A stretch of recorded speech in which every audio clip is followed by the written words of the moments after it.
ассалому алайкум тамошобинони азиз, ток-шоуи печтоби замонро оғоз менамоем. Либоси миллӣ нишон аз фарҳанг аст. Чунин аст унвони имрӯзаи ток-шоуи печтоби замон. Меҳмонони азиз, ҳамаи шуморо ба студияи телевизиони Симои Мустақили Якум хушомадед мегӯям. Баробари фарорасии фасли баҳор занону духтарон либосҳои миллиро бештар ба бар мекунанд. Атласу адрасу чакан серталаботтарин либоси миллӣ буда тараннумгари фарҳанги волои миллат аст. Шахсро ба хусус бонувонро пеш аз ҳама аз тарзу намуди либоспӯшиашон мешиносанд ва баҳо медиҳанд. Пӯшидани либоси миллӣ низ дар навбати худ аз одам маҳорати хосаро тақозо карда, завқи зебои парастӣ, ҳисси ифтихори миллии ӯро муаррифӣ мекунад. Либоси миллиро кадом вақт дар куҷо ва чӣ хел ба бар кунем, ки тамаддуну таърих, эҳтироми моро нисбат ба миллат, ҳунар таҷассум кунад. Зеро агар яке аз рукнҳои ҳуввияти миллӣ забон бошад, дигар ин либос аст. Алҳол меҳмонони азиз, ман бисёр мехостам ки бо намоиши либосҳои миллӣ барномаи имрӯза ибтидо гирад ва имрӯз дар барномаи мо боз як меҳмони бисёр хушсадо, ҳофизи хушовоз Сардорбек Солиев иштирок мекунанд ва дар васфи матои миллӣ як суруди бисёр қашанге месароянд ва дар ҳавои ин суруд намоиши либосҳои миллӣ аст. Марҳамат, таваҷҷӯҳ кунед.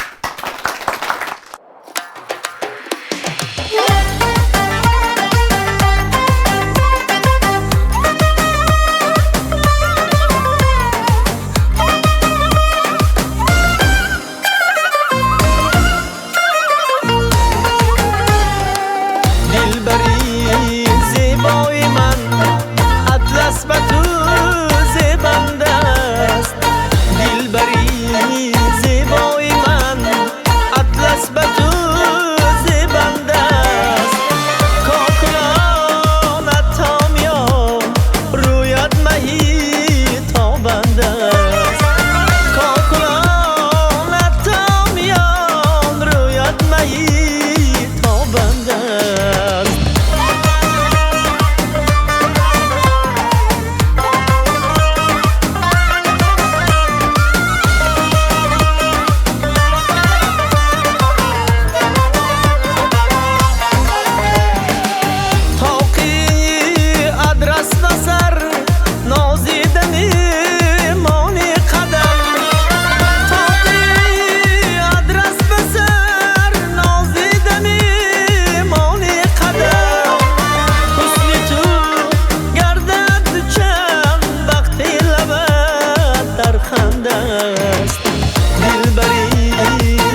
ташаккур барои Сардорбек Солиев барои инқадар як суруди бениҳоят баланду ҷаззобашон ва ба гулдухтарон аз муассисаи давлатии Мактаби президентӣ барои хонандагони болояқати шаҳри Бӯстон. Устоди азиз, хуб биёед бо шумо суҳбатро оғоз кунем. Ана ҳамин либосҳои миллии мо имрӯз моро дар арсаи ҷаҳонӣ муаррифӣ карда метавонад?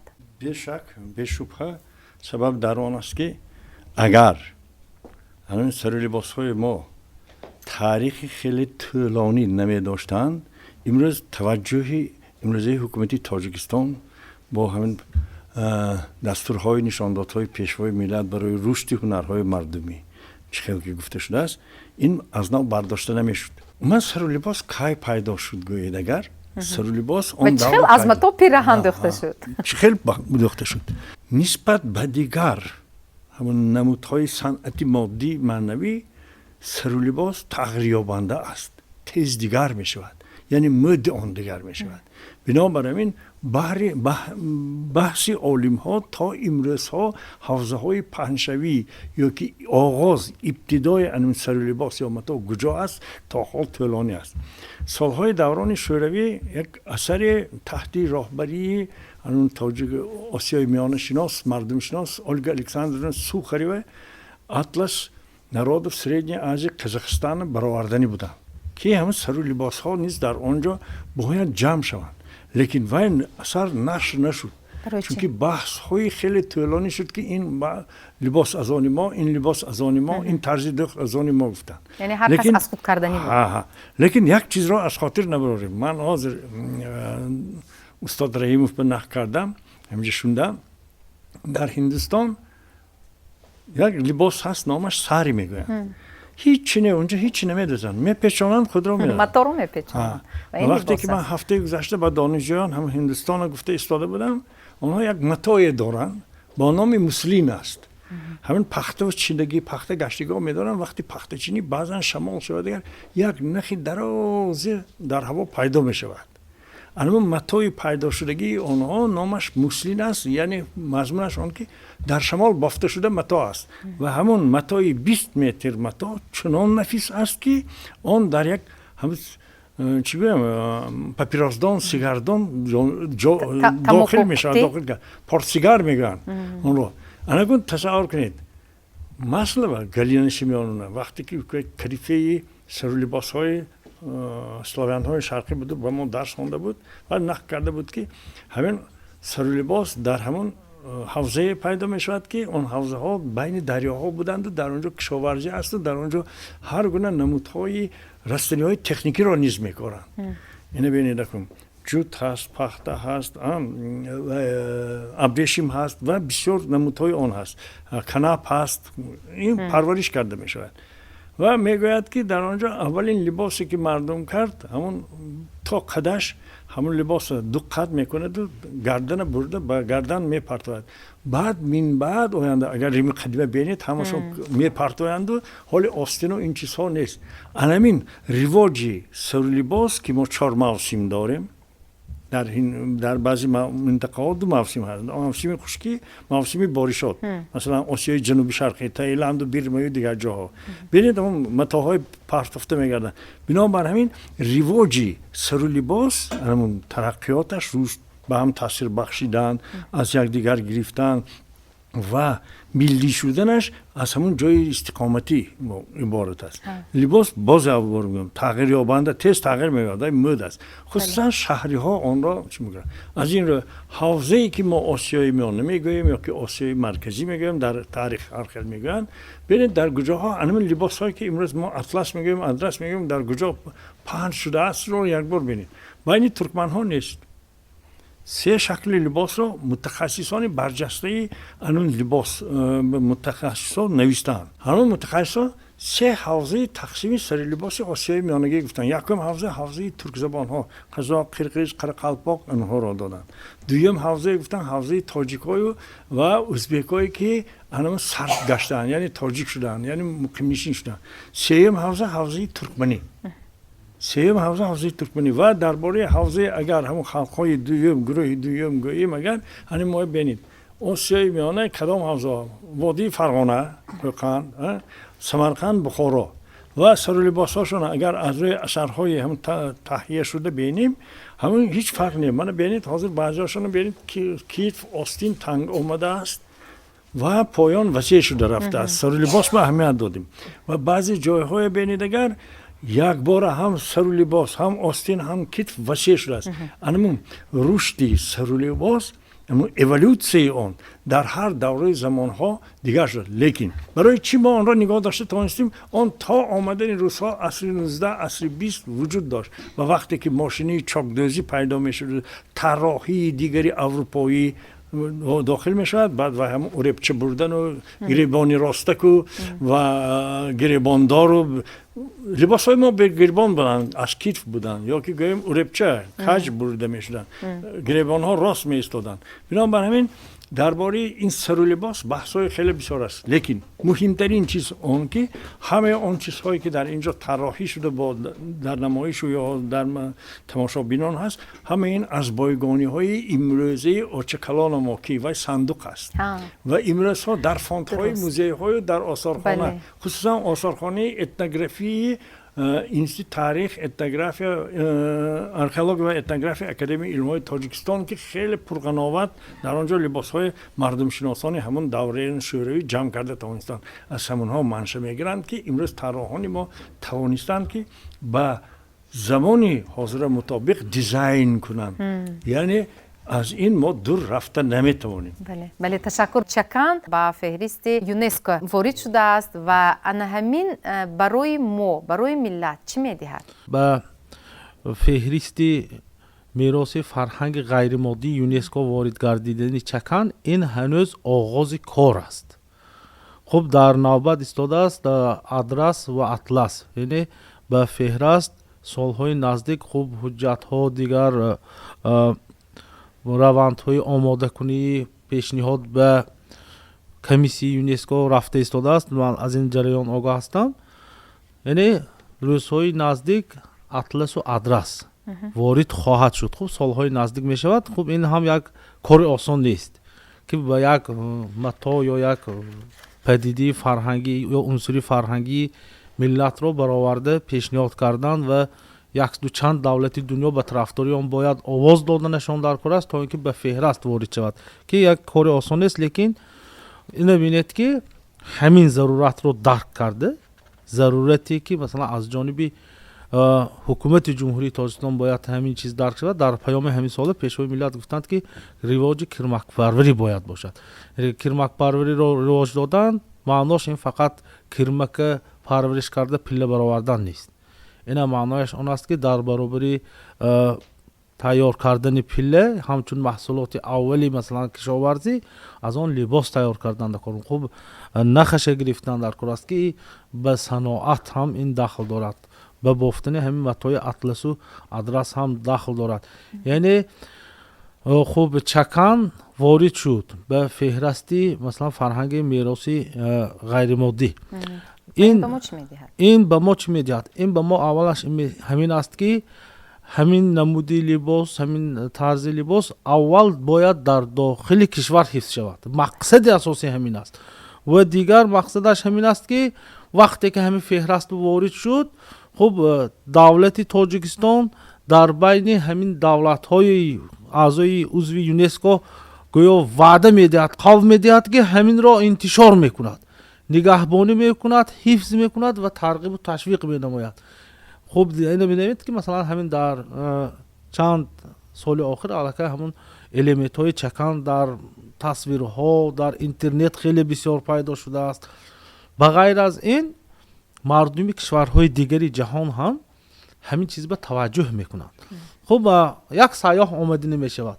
وقتی که در فهرست یونسکو وارد شد به طور اتوماتیک گفتن ممکن است همین هر یک عنصری که داخل می شود فهرست به طور اتوماتیک هر یک تشکیلات سیاحی، خب تشکیلاتی مثلا مردم شناسی دیگر تشکیلات های هستند با آن توجه ظاهر میکنند. وقتی که مثلا شرکت سیاحی میخواهد که یک سیر به تاجیکستان تشکیل کند اونجا میبیند که غیر از مثلا چکن باز در اینجا چی هست. خب اون ششمقام هست، آش پلاو هست، خب دیگر و دیگر مثلا چیزها هست، مثلا نوروز خدا ما هست که این چیزهای می آموزد و همون سیاحی که می آید پیش از آمدنش الکه تیار می شود. با طریق ذهنی تیار میشه که من تاجیک‌ها میرم حتما چکن نمیبینم، یا اینکه مثلا میگوید من حتما پلاو میخورم. خب چند مرتبه شاهد شدیم از خود آمریکا اومد چیزی استعمال نکرد، پلاو. خب میگوید یعنی این همین است، معناش همین است که معرفی ملت است. اکنون همینجا باز یک چیز دیگر رو من عمیق‌تر یا خود روشن‌تر کردنی بودم در مورد زردوزی. مثلا عادی‌ترین چیز توقی زردوزی هنوز وقتی ما عروس شده بودیم، من خواهش میکنم یک نفر نواربرداری ما همین توقیه که اینجا هست، توقی زردوزی این از آن من است. خب همین توقی زردوزی رو عروسان به سر میکردن. زردوزی گویا یک اندازه اگر از بین رفته ایستاده است، گویم شاید من خطا میکنم لیکن توجه کمتر است. شاید در چاره‌بینی های مثلا کلون به حیث تحفه ما میبینیم، اما در عروسان این چیز کمتر دیده میشد. مثلا خوشدامنی من خودشان دوختند همین توقی رو برای عروسشان، برای من. خب از استادشان آموختند، اون کس از اولاد توپیدوزان بودند.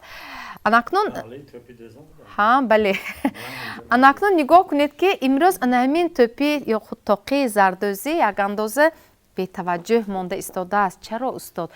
من که مردم شناس هستم، من حتما این استادها که صحبتم کردم در داخل بازار آشانه دویم مرد بودند که نامش حاضر من دفترم بود نوشتگی، اون که زردوزی را به دیگرها می آموزند. از کجا آمد زردوزی؟ از شهر دوشنبه به خوجند آمد، ولی مرکز اساسی زردوزی سمرقند و بخارا بودند. برای چی سمرقند و بخارا؟ اکنون سوال شده نشمون. سبب در آن که این دو شهر قدیمی تاجیکان بیشتر پایتخت بعضی دولت ها بودند. بنابر همین وقتی که سیاحان می آمدند و تجارتچی ها می آمدند، این چیزها رو در همین سمرقند و بخارا و دیگر چیز، این حتما تاقی برای عائله‌های دارا حساب میشد، یعنی اریستوکرات های آسیایی بودند. لیکن در دوران شوروی که این خیلی معمول شد، دیگر تاقی غیر از اونی که داشتیم محل های گوناگون به تاقی چست، تاقی عراقی و غیره، بنابر همین اینجا اومده این معمول شد، همه عروسان دیگر هیچ چیزی نیافتن، همین چیزا گرفته پوشیدن و خیلی معمول هم شد و گرده نبود. اون چیزی که شما نشان دادید اون چارکنجه بودن. لیکن باید میگم اصلا به اون که تغییریابی اون دیزاینی یا که اولوسی سر و لباس دیگر است، برای اون این امروز کمتر از نظر دور رفت. من میخواهم که برای تغییریابی و از نو و اولوسی اون از نو ما باید کار کردیم که دخترکان امروزی ما معقول شد به این طراحان یا که دیزاینرهای خیلی ماهر لازم هستند که این مکتب را تیار کنیم. سبب در آن است که محصولات ممکن یافت نمیشد، محصولات محلی بود در همینجا تیار میکردن. من همین ببینید کرتای اطلسی ما همه اشیاء خامش از کجا میاد؟ خدا ما تیار نمیکنیم، رنگ تیار نمیکنیم، ریشیدن تیار نیست، بافندگی نیست. رنگ تیار کردیم، رنگ تیار کنی نیست است. وقتی که ما رنگ از خارج میبیاریم، وقتی که اشیاء خامش از خارج میبیاریم، خیریت بنا پیشوای ملت در همون برامونشان گفتن که کرمک پروری رو ما رواج دیم. همین نخ کرمک ما اگر من خطا نکنم، من گفته بودن در جهان جای حاضرشه، هم میبراری کمبینیت ابریشمی بود، جای ششم رو میگیرد. شما میدونید در جهان چه خیل و حتی نمونه آن رو خریده با آثارخانه آلمان گرفته برفتن.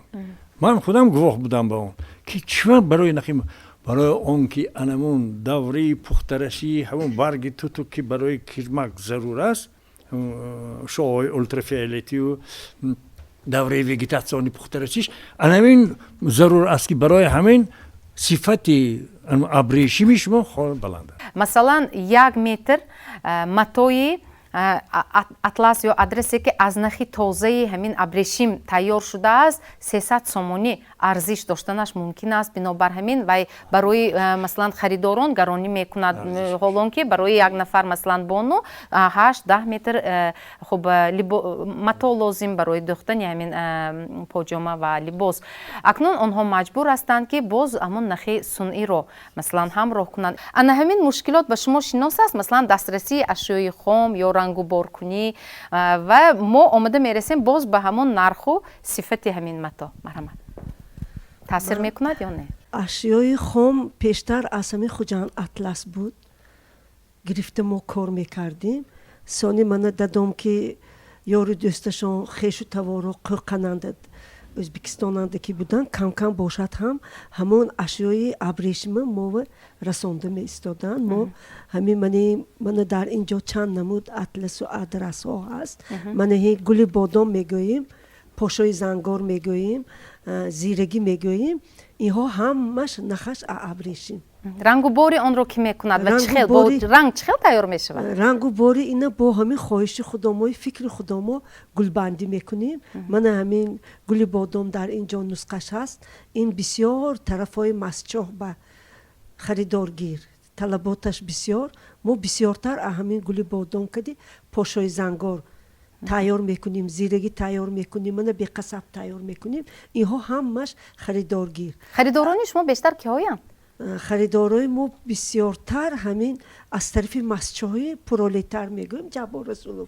پاشای زنگار همونها هم داماد و هم عروس میپوشن اگر همونها اگر همین متای پاشای زنگار جامعه نکنن عروس داماد شدگی هاشون معلوم نمیشند محصول دستان شما اینجا استودیو ما رو الحال آراداده استاده است ما نمایش میدهیم خوب اطلس ادرس خوب به قصب اینجا دستی زیرگی خوب دستی بافته شده است و نرخ آن مثلا برای یک لباس همین پاشوی زنگار گفته استاده چند پاشوی زنگار مترش 40 سومونه اگر 10 متر گیرن 400 سومون میشه این آدمای داراها باشن اینها و بیوه اکو من این آدمای سال میان حال باشن اگر نخی پخت تیار میکنیم ما همون ارزانش هم میگیرن یعنی با نخی پخت نسبتا ارزشش پستر میباشد و ابریشم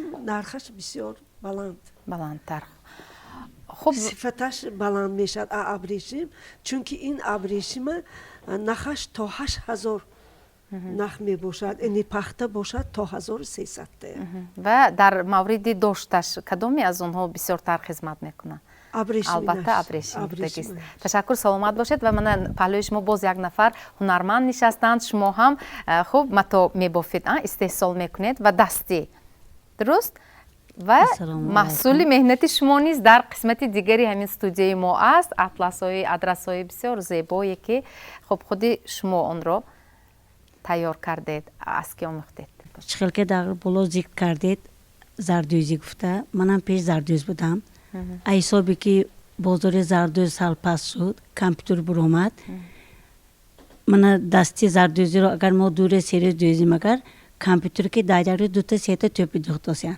ایسابی تاقای دستدوزی زردوزی از مابین رفته ایستاده است من هم نیز از زردوزی با آدرس بافی گذاشتم در مکتب نیت ولایتی هم دوزانشتا کار میکردم معلم به من گفتن که معلمه رفته شما آدرس یاد گیرید گفتن من با دستگیری پیشوای ملت رئیس ولایت مکتب اینترنتی شهر بوستان مرا آدرس بافی دکان ها و سفربری کردن من از همونجا آموختم در ادامه فعالیتم بسیار شاگردا برآوردم حاضر در دهه اونجی نوهی بابا جان گفروف سیخ آدرس کشادگی من چهورخانه در اونجا بانوها میبیان دخترها زنهای بیشغل میبیان یاد میگیرن نیست دخترهای خودم کلنای خودم من هنرمند من خودم هم هنرمند بچه ها از پشتمی هنرم خواناندم همش معلومات عالی دار من 2021 با گرانت رئیس ولایت سرفراز گردیدم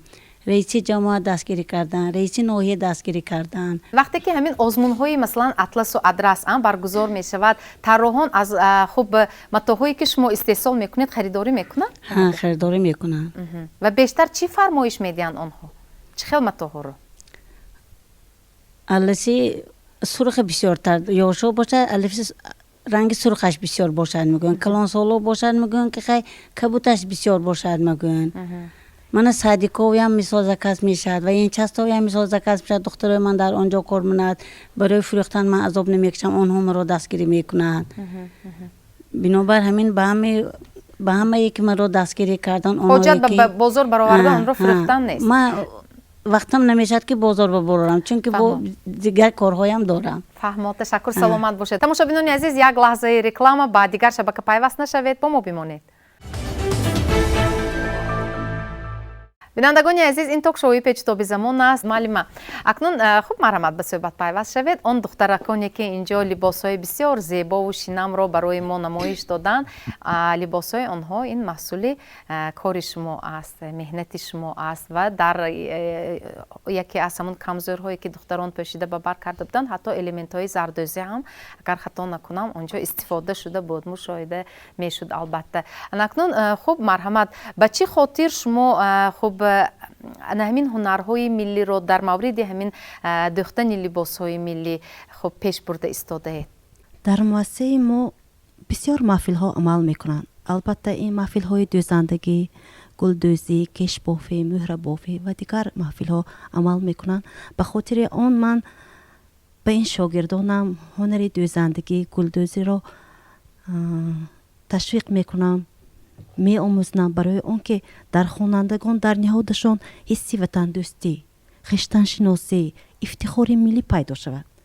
دیگرش این که ما باید هنرهای اجدادی خود را از خاطر فراموش نکنیم. بله. ما بهر احیا نمودن هنر والای گذشتگان خود پیوسته به شاگردانم این هنر را می آموزنم. در حقیقت شما گفتید که در این لباسهای دخترکان زخم زردوزی مشاهده شد، غیر از این مهر بافی و مهر دوزی مشاهده شد.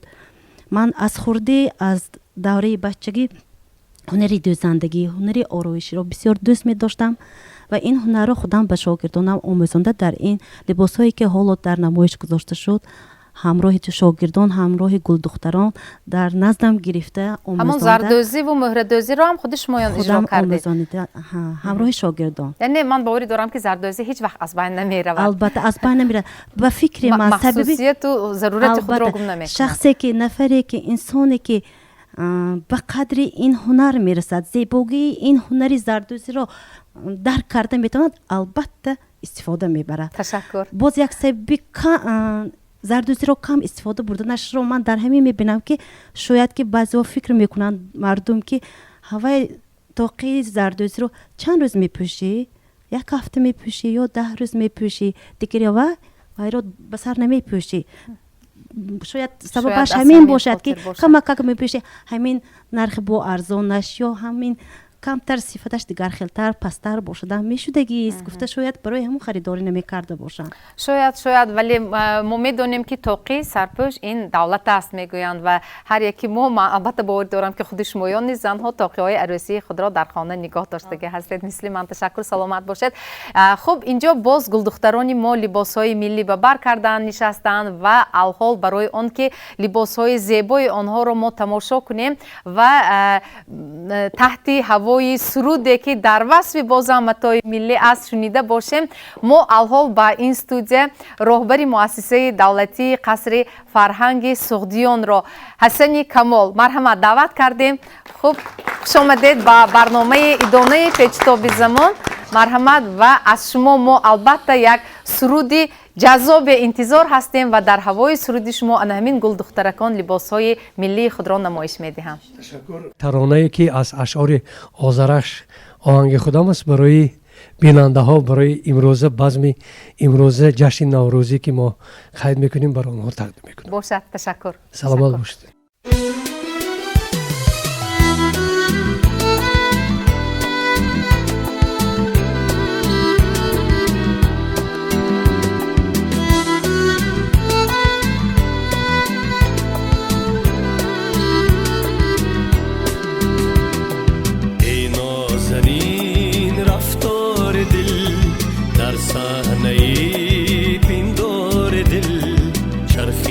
چون بادی صبا رقصیده در گلزار دل، چرخیده چون بادی صبا رقصیده در گلزار دل.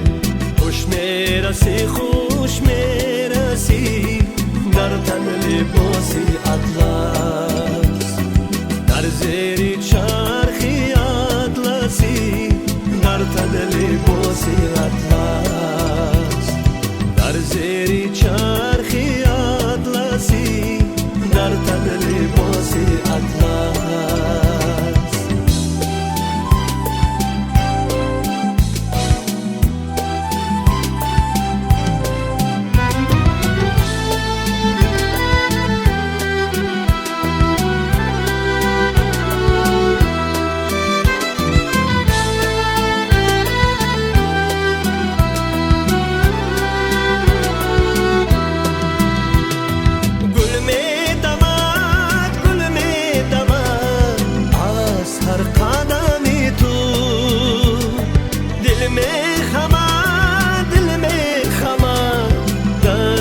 چوخانی تو ای فصل خیرانی دانه آغاز محبت آغاز نوازی دانه آغاز محبت ای نازنین رفتار دل در صحنه پندار دل چرخیده چون بادی سبا رقصیده در گلزار دل خوش میرسی در تن لباس اطلس در زیر چرخی اطلسی در تن لباس اطلس در زیر چرخی اطلسی در تن لباس اطلس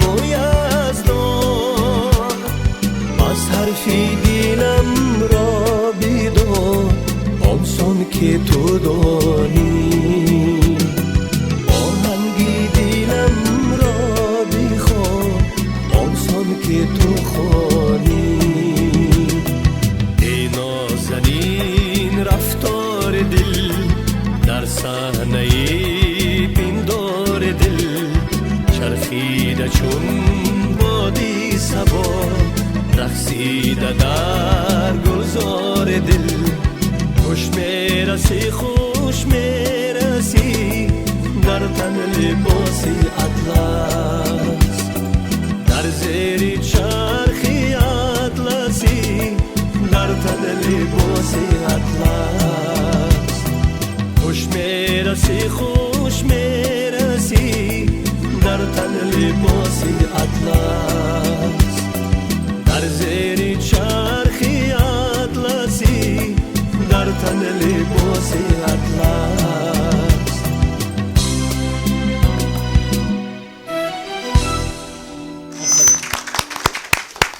саломат бошед. Ташаккур. Инак барномаро идома медиҳем ва алҳол ҳофизи шинохта хушсадо бисёр як ҷавони хушқадду қомат имрӯз дар барномаи мо иштирок мекунанд. Исми ин кас Муҳаммад Расул аст. Хуб, марҳамат. Хуш омадед ба барномаи мо. Истиқбол гиред Муҳаммад Расул Мӯъминов.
از بگذرد آفرین گویم به اطلس باغ‌ها صنعتی آنها دلم را میبرد آفرین گویم به اطلس باغ‌ها صنعتی آنها دلم را میبرد صنعتی آنها دلم را میبرد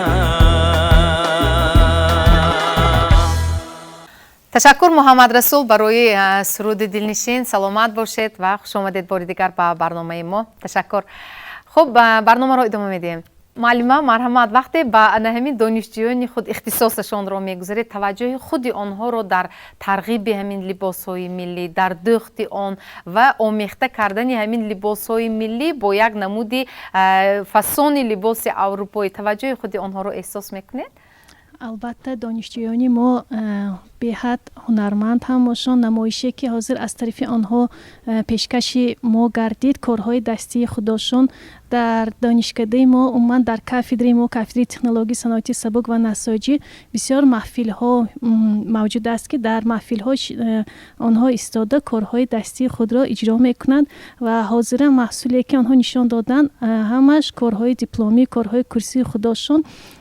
عموما حاضر اگر دانشجویان گیریم به حد ذهنی تازه دارند و غایه های نو دارند. یکچند اسلوب های اروپایی و ملی هماهنگ کردن بیشتر دوست می دارند آنها و محصول کارشان در نمایش ها ما بیشتر آورده می شود. یعنی همین طرحهای زمانوی رو هم خود آنها پیشنهاد میکنند. البته. و البته همراه استادان کارکرد هم کرده می شده. در مورد همین استفاده بری مثلا بیشتر چه خیلی نمودی همین متا رو انتخاب میکنند؟ مثلا اگر ما اطلس و ادرس گوییم، اگر با نخی خب مثلا پیله یا اینکه مثلا چی پخته یا اینکه با نخی سینتتیکی آمیخته، کدام آنها رو بیشتر خوب انتخاب میکنند؟ در دخت لباس‌های ملی اگر متا طبیعی باشد بیشتر خوبتر میشد، لیکن ارزشش گرانبها میشد. حرکت میکنیم متاهای دارای نخهای سینتتیکی را ما گیریم، نرخش هم دسترس و از آن لباس بیشتر جلودار میبراید. متای طبیعی البته برای سلامتی فایده آور است، لیکن جلوی بسیار ندارد. طبیعی پخته متاهای پختگین و حرکت میکنیم متایی که دارای نخهای ویسکوزی دارد، ما همین متاها را استفاده میبریم. انا همین توجهی که دخترکان یا خود بانوان دارند در مورد به برنمودن لباس‌های ملی تنها در عرفه همین ایام است یا در دیگر موارد نیست؟ خب ذوق آنها را مشاهده میکنه. من اگر دانشجویانی ما گیریم، اگر همین دانشکده پلی‌تکنیکی، دانشگاه تکنیکی تاجیکستان رو هر روز اگر کافیده ما رویتان، اگر هر روز خودی بهار با این سیمای دانشجویانی ما کارهای دستیشون، من این موسمی نیست 4 فصل سال باشد، هر 4 فصل آنها همین کارهای دستی خودشون پیشنهاد میکنند. دائما همین خیلی زیبا مرحمت آمده دیده آمده بینید و محفلای ما میتونن اشتراک کنند بینندگان. تشکر، سلامت باشید. خب معلم مرحمت، امروز ما خب در چاره‌بینی‌های سطحی حکومتی هم می‌بینیم که زنان و دختران با لباس ملی تالار را زیب می‌دهند، پر می‌کنند. خب به چه خاطر است و خب اندیشه شما را وابسته به همین تشویق و ترغیب لباس ملی فهمیدنی هستم که همچون ریاست کار با زنان و عائله حکومت ولایت سوغد امروز کدام کارها را پیش گرفتید و راه اندازی می‌نمایید؟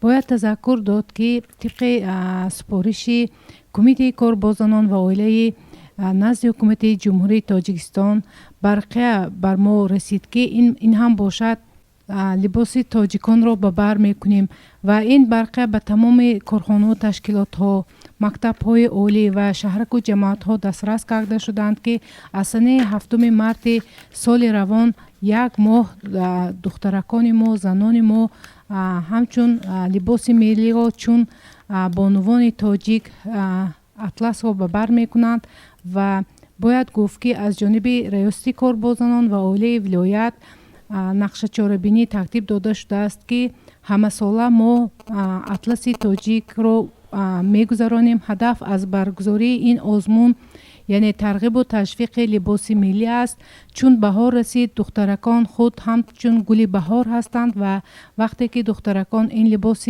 ملی خود را به بر میکنند و این اطلس ملی به آنها میزیبد و خاص تاجیک است.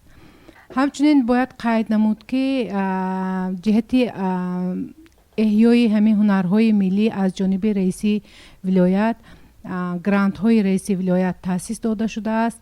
چون هر ساله به بانوان هنرمند ولایت سوخت این گرانت ها تقسیم کرده میشوند. عین زمان باشد اعلان درباره این گرانت ها رفته ایستاده است که دوام 2 ماه از جانب ریاست کاربازان و عالی ولایت این لایحه ها قبول کرده می شوند و لایحه ها عموما به 15 نفر 10,000، به 15 نفر 8,000 و به 30 نفر بانوان 5,000 می باشد که این برای بانوان هنرمند هم از جهت اقتصادی و اجتماعی کمک می رساند و همچنین برای بانوان ما جای کاری تأسیس داده می شود. تشکر، سلامت باشید.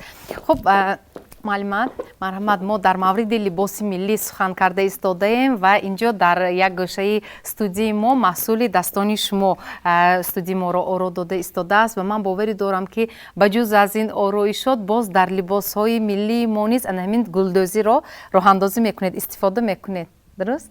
از دستاوردهای خود به ما گویید. کوشش به خرج میبیاریم که تا اینکه لباس های ما زیبا قشنگ برای مزاجان شینم و بهتر فراید. انا همین جلدی بولیست اینجا دیده ایستادم و باز به نمود یک آرایشاتی روی میزی همچون دسترخوان اینجا دست پاکون دسترخوان هست اینجا و بیشتر از اون کی خریداری میکند؟ سیاحان خارجی، مهمانان از خارجه یا در داخل کشور هم خریداری خود را دارد؟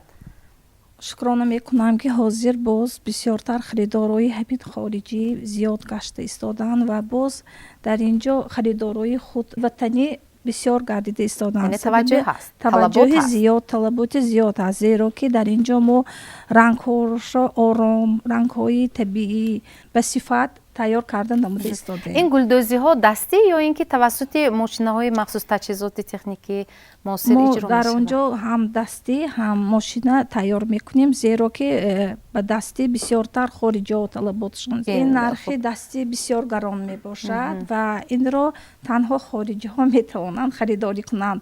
کارهای ایجادی خود را به آزمون های شهری و ولایتی هم پیشکش میکنه؟ البته ما کارهای ایجادی خود را بیرون از شهرم، بیرون از جمهوریم پیشنهاد کرده ایستاده ایم.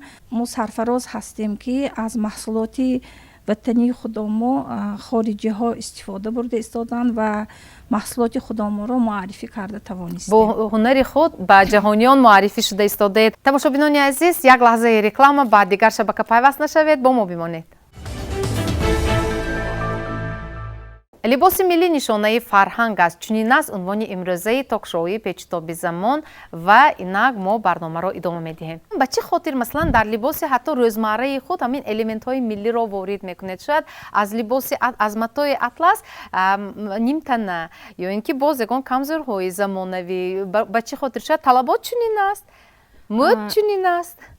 مد چنین است، طلبات هم هست. ما فرهنگ خود را دوام دادنی هستیم.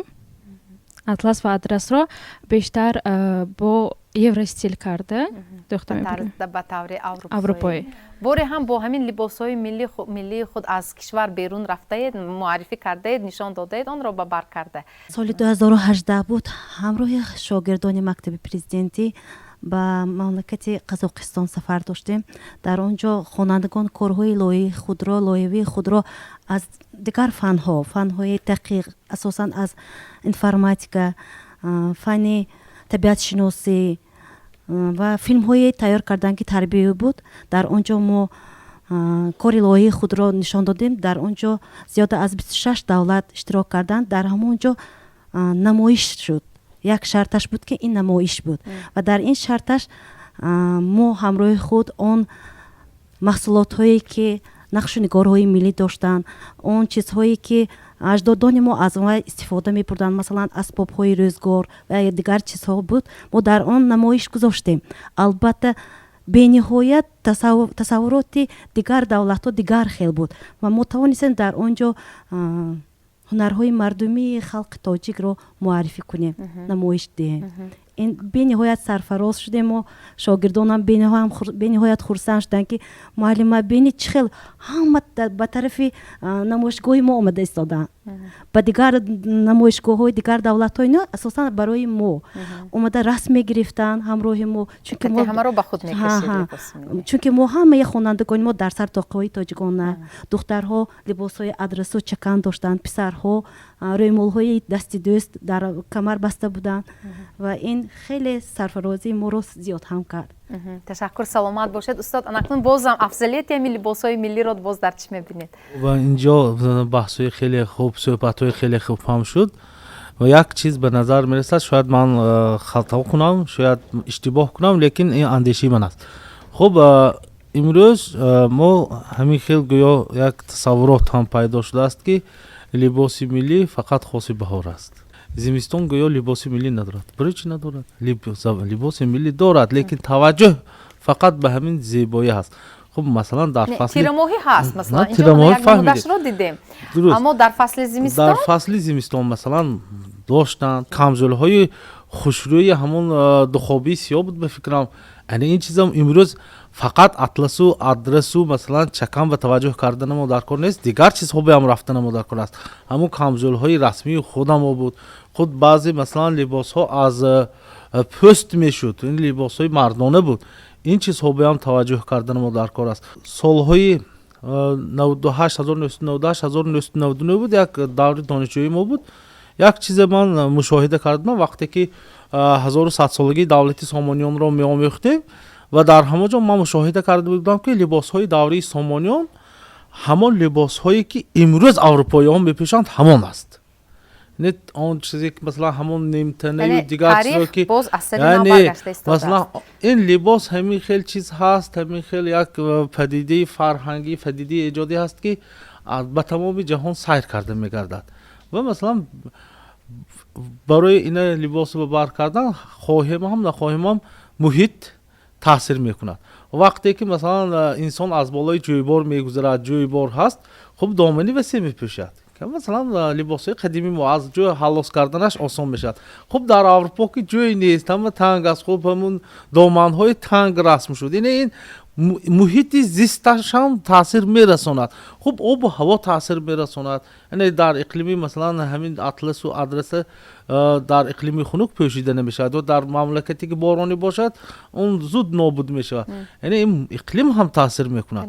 барои ҳамин ман як чизи дигарро гуфтани ҳастам, вобаста ба ҳар мавсим, хоҳ дар тирамоҳ бошад, хоҳ дар тобистон бошад, либоси миллӣ ба ҳамон ҳаво, ба обу ҳаво, ба шароит, ба масалан ба организми инсон мутобиқ бояд ки масалан дӯхта шавад ва ба бар карда шавад.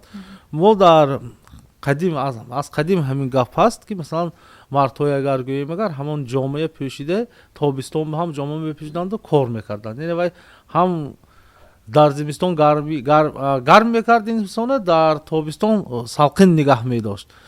ин чизҳоям суннати қадимии худомоям набояд аз хотир барорем. ва дигар ин ки либоси миллӣ фақат хоси занҳо нест. фақат хоси занҳо нест, ба мардҳо ҳам таваҷҷӯҳ кардан лозим аст ки масалан мо мана ҳозир ҳамин либосе ки мо дорем ин баргирифта аз аврупоӣ аст. бояд акнун шакли миллияш чӣ хел шуда? хуб шакли миллияш чӣ хел шуда надакорад. хуб вақте ки мана духтарҳо гуфтанд ки элементҳои аврупоӣ ҳамроҳ карданд, ҳамин костюне, ҳамин пиҷаке ки мо мепӯшем, барои чӣ ҳамина мо аз матои подшоҳи зангор напӯшем? ҷомаи подшоҳи зангор доштем.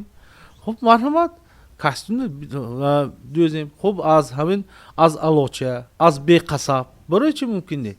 галстуко ҳаст, аллакай имрӯз беқасаб мумкин аст.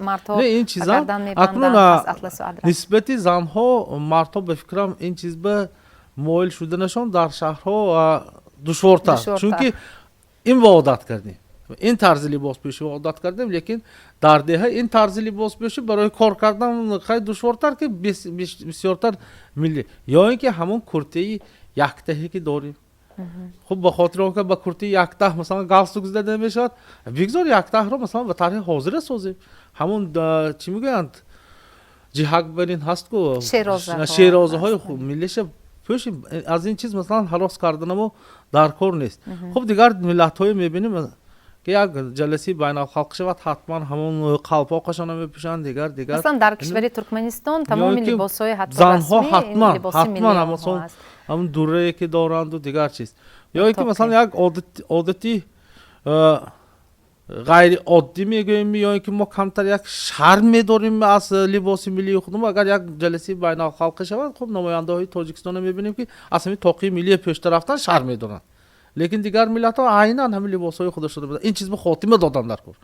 وقتی که بیرون از تاجیکستان هستیم حتما من همین خیلی عادت دارم حتما بیرون از تاجیکستان هم رویمال میگیرم همراه خودم یک توقیه میگیرم میرم رسما در قسمت رسمیش با توقی گپ میزنم بگذار من دیگر چی گمان کنم، لیکن این رمز ملتی من است و این رو باید فرهنگ ما رو معرفی میکنند با همین چیز حرمت میکنند ملتش دوست می‌دارند میگن حرمت میکنند وقتی که آمده صحبت میکنند خب توقیه میگیرند مضمونش میپرسند یا اینکه رویمال میپرسند همون دوخته شدگی آرایشی موجش میپرسند و گل بادام گل انار و دیگر چیزاش میپرسند وقتی که شرح میتیم لذت میبرند میپرسند باز با اینترنت میکشند میدرایند خود دیگر کتاب‌های میبینند این ترغیب میشود. یعنی که بیرون از تاجیکستان ها این چیزای ما گفتن ما انا کنم برای بیرون از تاجیکستان برآمده ترغیب کردن اول و چی بودنش امروز نسل ما آموزانیدن ما در کن. خب همین رنگ هایی که در اطلس است این معنا دارد. بله. خب آرایش خب همون گل نور معناش چی دارد. خب بعضی متاها هست که آرایشاتش در اون کتاب هم حاضر دیدیم آرایشاتش خب آرایش های رستنی ها هست یا اینکه بعضی الیمنت های جانور ها هست که همون قاشقار شاخش است بود اونجا باز دیگر الیمنت هایی که وابسته است به جانورها یا اینکه به پرندگان که این چیزای مضمونش اول آموختن انا این فلسفی لباس آموختن ما در کار است. خب خوب کردند مثلا خوب میکنند که معلمه ها امروز آفرین به اینها که میدوزند این هم یک ترغیب تشویق است و چشم میبیند زیبایی پرست میشود لیکن فقط با اینکه فایده کردن در کار نیست فلسفی این را باید آموزیم. یعنی فنومن فرهنگی این رو باید هر کس داند. شاید در خب کافدرهای مدنیت شناسی دانشگاه یا اینکه مثلا در کافدری که امروز استادان از اون اشتراک میکنند همین تاریخی یا خود فلسفه همین خب مطالب باس رو هم هست آموزشی همین درس مرحمت پورا کنید که قید کردند در دانشکده ما برای ترغیب لباس های ملی محض فنی هست با نام نقشه‌نگاری ملی و فن هست تحریزی لباسی عنعنوی که از آن نامزد علم‌های تاریخ بابا جان و حمایت کردند درس میگویند.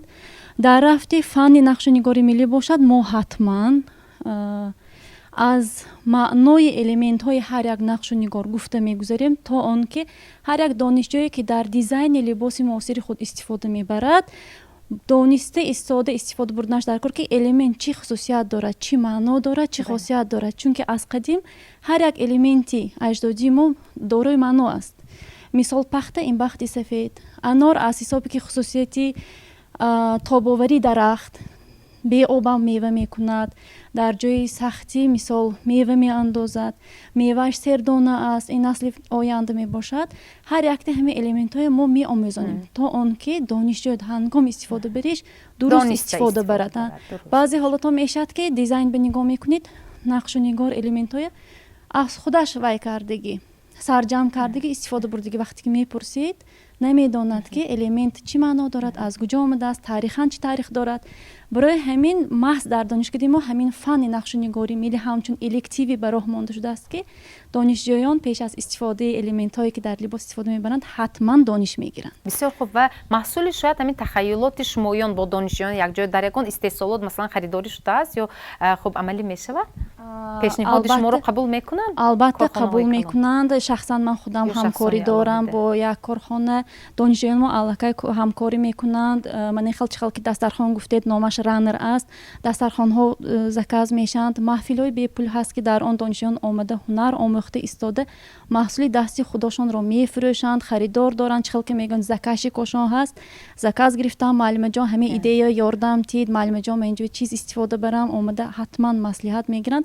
ما فخر داریم که دانشجویان آمده از ما مصلحت میگیرند با مصلحت با صورتاشون میفرستند معلم جان من همین خیل شد خریداری شد گفته همین هنر ملی برای دانشجویان در دوره دانشجویی برای مبلغ به دست آوردن ҷудоям мусоидат мекунад. мо аз ин шодим. муаллими азиз ва шумо 100 офарин, ҳазорҳо офарин ки ҳамин чизро тарғибу ташвиқ кардисод, лекин ин ман дар назар дорам барои тамоми қишри мардум.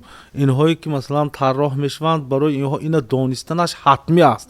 Ина надонад масалан як чизи нав фикр карда наметавонад, эҷод карда наметавонад. Лекин он чизе ки мо гуфтам, фалсафаи масалан ороиши либосе аз бирун аз аудиторияҳое ки ҳаст, масалан ин як масъалаи хеле муҳим аст ки барои он ки масалан як элементи бегонаи мардум надониста қабул накунад, беҳтар аст ки мо худам фаҳмонем ки ин чӣ маъно дорад.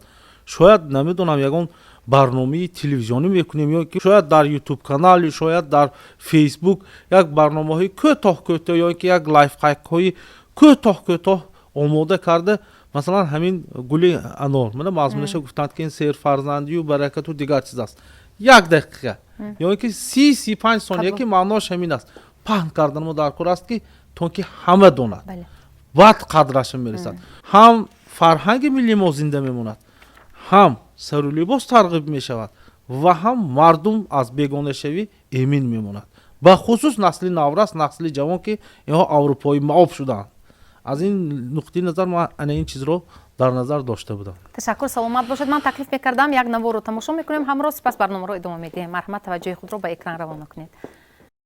لباس ملی چکن به فهرست میراث مدنی یونسکو وارد کرده شد. در جمهوری تاجیکستان هنرهای مردمی مخصوصاً چکن، اطلس و ادرس بافی دیگر باره زیر توجه حکومت جمهوری قرار گرفته برای احیا و رشد آن امر سرور دولت و برنامه‌های دولتی قبول و عملی کرده می شود. طی چند سال اخیر برای رشد هنرهای مردمی مخصوصاً هنرهای دستی بافتن اطلس و ادرس و بیقصب کارهای نظررس به انجام رسانده شد. زنان و دختران پیراهن ملی چکن، اطلس و ادرس را بیشتر به بر می کردگی شدند. این است که در روز عیدهای ملی چاره‌بینی‌های رسمی حکومتی از جمله تجلیل روز مادر، نوروز و عید استقلالیت دولتی زنها با لباس ملی اشتراک می کردگی شدند. این اقدام به خاطر احیای دیگر باره لباس‌های صرف ملی راه اندازی کرده شد.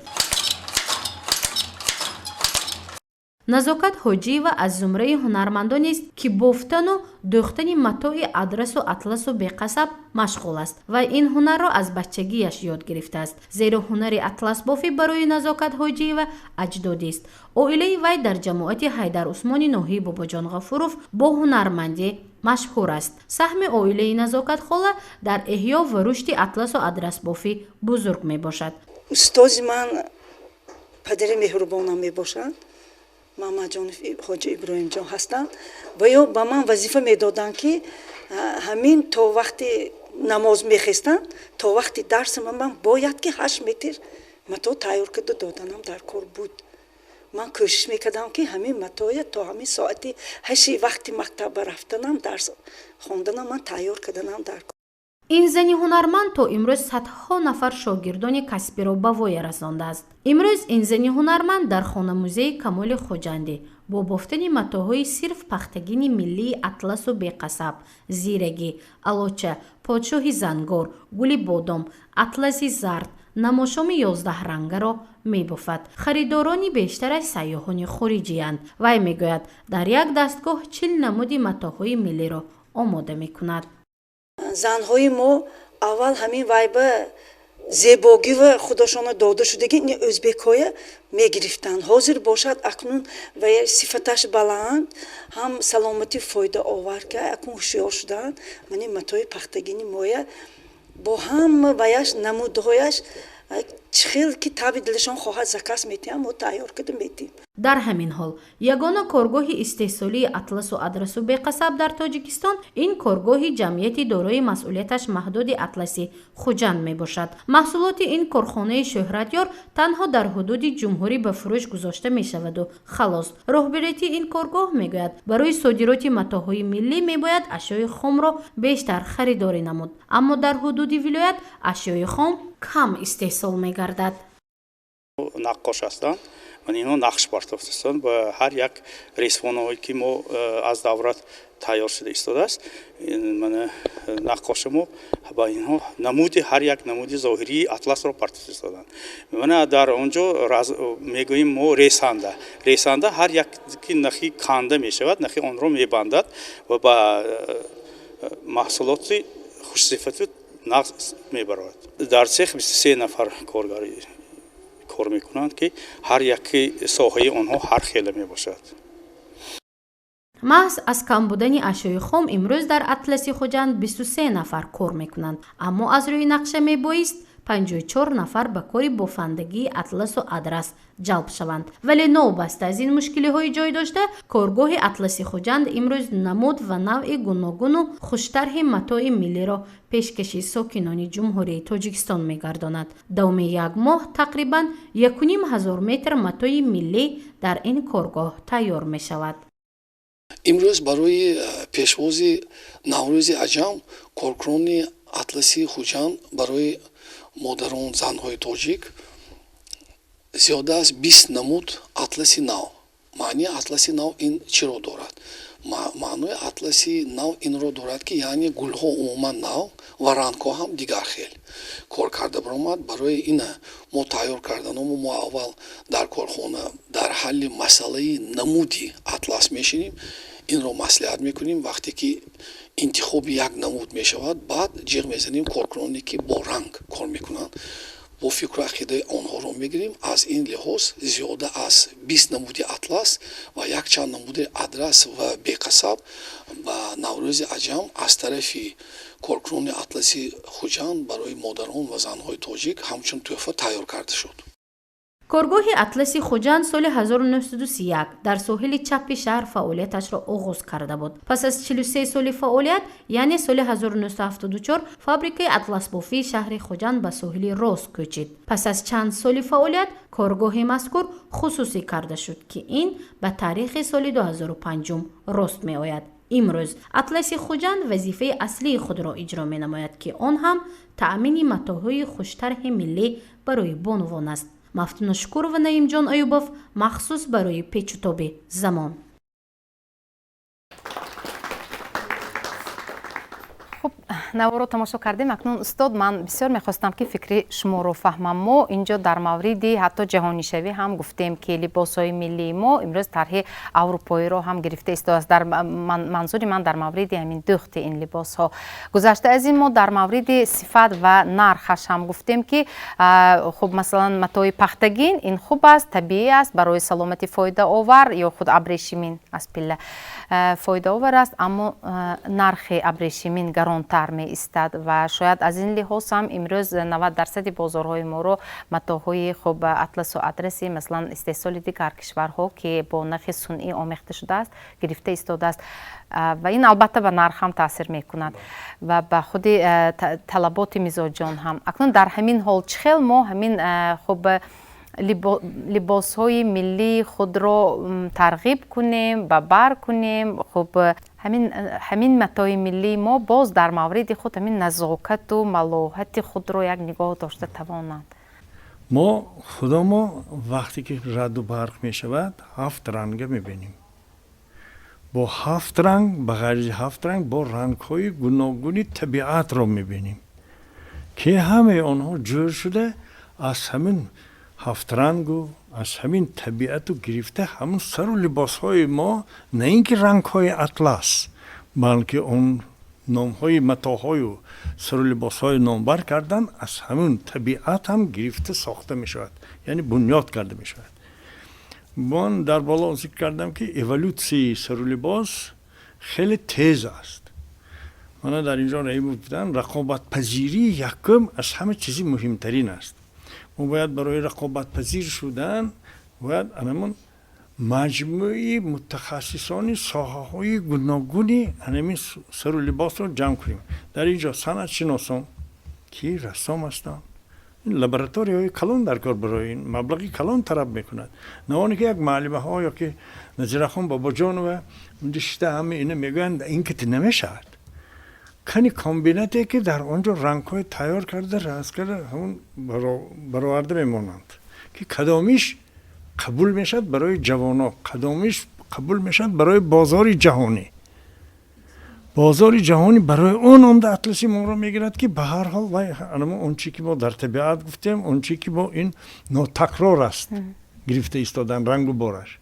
اما من بیکار به گفتگی نه سر و لباسی که آستینش کتفش خورد میبید و آستین خورد و پایان واسه پایجامه هم تنگ میشد برای کی و خاراکترناک خاصیتناک بوده که ما هر دوش تز آموخته تانیم.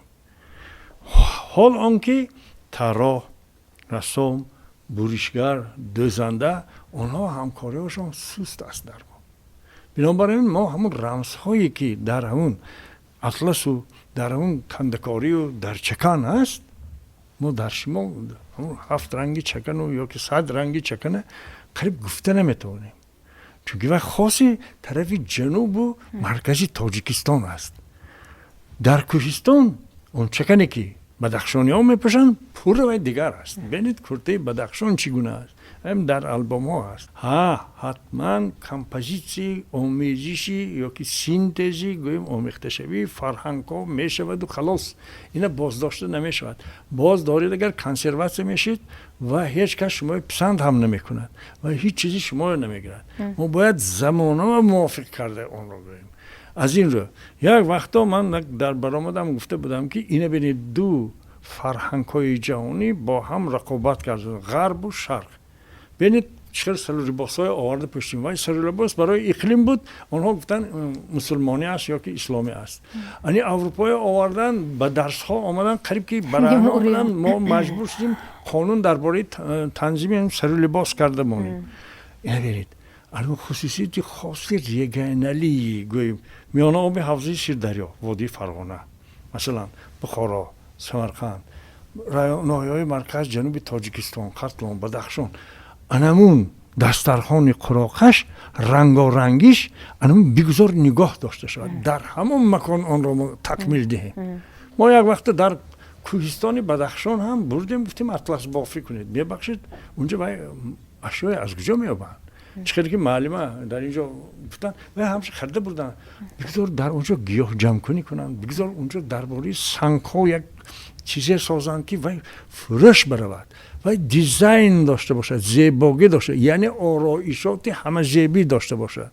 اینه یک تا من کدی نمیشن من هنرمند نیستم من نمیتونم اینه همین متخصصانی ساحه‌های گوناگونشون برای همین کار کنند که همین دخترکای ما پشپا نخورن که اون نگوین که پدرای ما مایه من کردن کنسرواسی شد. این خیلی بد است. من نمیخواهم که امروز گویم که پور را گویم اروپایی شوید. من نمیخواهم بگویم که شما پور را چی شرقی شوید. نه باید انمون آمیزشی فرهنگ ها که ما 1400 سال زیاد در حوزه تمدن اسلامی هستیم یا وقتا الینیستی بود باید انمها تابش هایش ما دیده فرق کرده نشان داده تانیم که من اینه گرفتم از فلانجا. من میدونم که در فکولته تاریخ اونیورسیته دولت مسکو بغرض 14 کافدرا یک شعبه تاریخ صنعت تا برای امتحانش سپردن هر یک دانشجو زحمت های زیاده میکشتن. منم میخوام انما اون چیزی که با ما میراث موندند و ما امروز اون رو احیا کرده ایستاده ایم در اینجا خوب گفتن ما باید امروز به زمان طلبگاه گوییم. بعد این جوانی من تلویزیون تماشا میکند کلی رنگ بباری تاجیکی که از یکون گیاه های و از یکون سنگ های و از یکون کوه های رفته حاصل میکنیم. ما این تا برقرار نکنیم بازار رقابت جهانی و برآمدن خیلی مهمه. برای ما همش دستی میشد صناعتی نیست از اون ما برید هست کاسبی هست هنرمندی هست صنعتی هنرمندی هست منوفکتور هست صناعت این همش گوناگون است. برای ما درجه ما حاضر صنعتی هنرمندی دستی است و من یعنی اسپیسیالیزاسیون مخصوص گردانی ساحه ها نیست. همون یک ساحه همون گوییم اطلس بافی یک کس میکنه دامش خودشون رنگ میکنم نپردن خودمون این میکنیم آن میکنیم یعنی اسپیسیالیزاسیون نیست.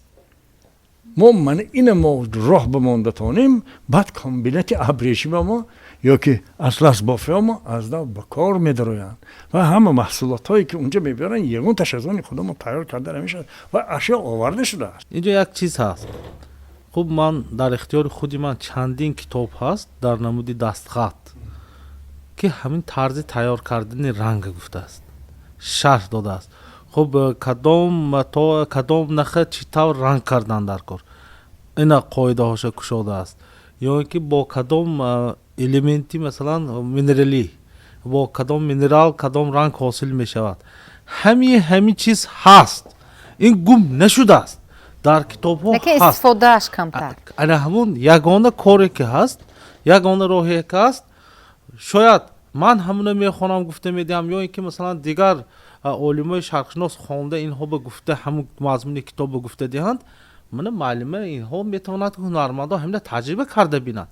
оддитарин чиз ҳамин гули тоҷи хурӯс барои истеҳсоли ранги сурх дар кор будааст. хуб занданачӣ медонистед ва истифода кардед? Маслан гули тоҷи хурӯз гуфта истодан. گلی تاج خروزم برای رنگ کردن سرخ کار می اومد. بسیارتر ما همین برگ چماق خودی چماق پسلاخش همون استفاده میبریم.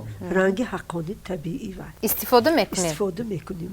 خب موضوع هست اونجا هینا هست چندین گیاه نامبر کرده که گفتن ممکن یعنی این اسرارشه.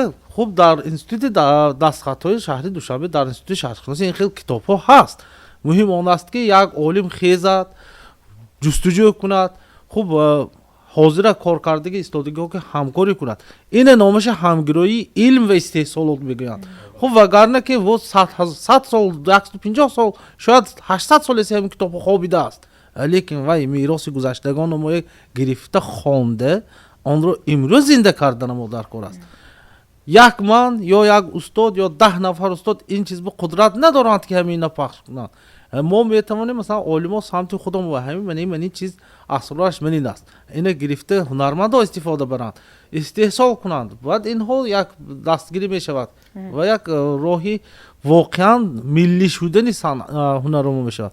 من در خاطر دارم هم بیبیام میگفتند که ها خداشون کرمک استحصال میکردن میبردند، کرمک پله رنگش سرخ یک بار نخی طبیعی سرخ کردی مطمئن میشودگی همون، یا که پله رنگش مثلا کبوتچتاب آسمان رنگ، ما فقط دیدیم پله استحصالی که مثلا رنگش سفید میدونیم.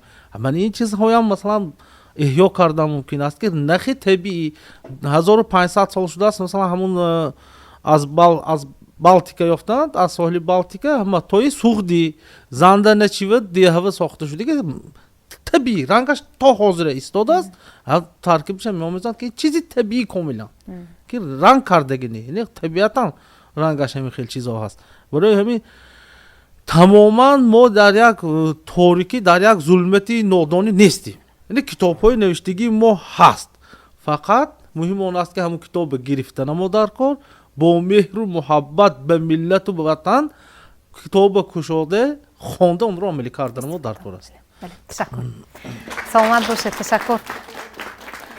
البته ما анъанаҳои миллии худро дорем. аз ҷумла либоси миллии чакан, атлас ва адрас ки зебою тоҷикона ҳастанд. ин мероси фарҳангии мо аст. ин гуна либосҳо пурра метавонанд ба талаботи замона ҷавоб диҳанд. дар анъанаи миллии мо либосҳои тоҷикӣ дӯхт ва тоҷикӣ шинам дар зебоишиносии миллии мо нақши муҳим гузоштаанд. мо тоҷикон воқеан ҳам фарҳанги пӯшидани либосҳои миллии худро дорем ва бояд ин гуна арзишҳоро ҷонибдорӣ намоем. барномаи имрӯзаи печтоби замон низ дар шинохти фарҳанги пурғановати хеш албатта мусоидат хоҳад кард. меҳмонони азиз, барои иштирокатон дар ин барнома сипос. то барномаи дигар дар паноҳи худо бошед. хайр.